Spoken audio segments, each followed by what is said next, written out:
ছুটির দিনে নিত্যপণ্যের দরদাম জানতে রাজধানীর উত্তর বাড্ডা থেকে সরাসরি যুক্ত হচ্ছেন তনিমা ইসলাম।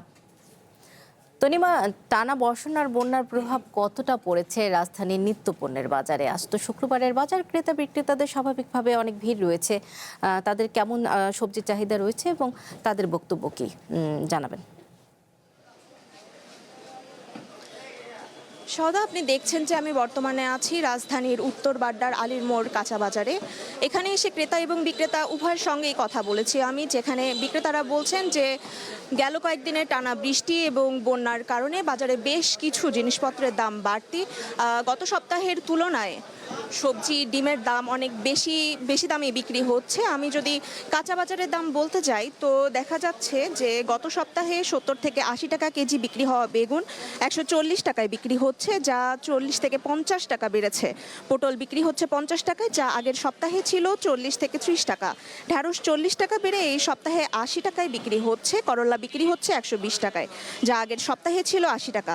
এদিকে গাজর বিক্রি হচ্ছে 120 টাকায়। ধনেপাতার দাম অনেকটাই বেড়েছে, যা 300 টাকা কেজি দরে বিক্রি হচ্ছে। গতকালের থেকে এটি 50 থেকে 60 টাকা বেড়েছে।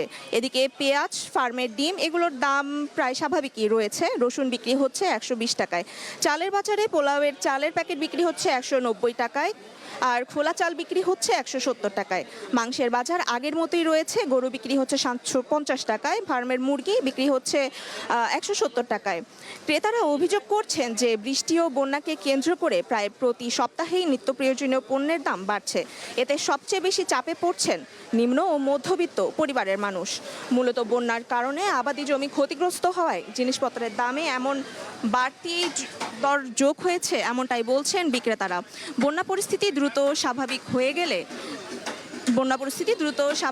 হয়ে গেলে এই দাম আবারও কমতে পারে, এমনটাও বলছেন তারা। মূলত সরবরাহ সংকটের কারণে এবং বন্যার কারণে বেশিরভাগ আবাদি জমি ক্ষতিগ্রস্ত হওয়ায় বাজারের এই দর সৃষ্টি হয়েছে, এমনটাই অভিযোগ তাদের। সদা, এই ছিল আজকের বাজার দর থেকে আমার কাছে সর্বশেষ। তনিমা, আপনাকে ধন্যবাদ।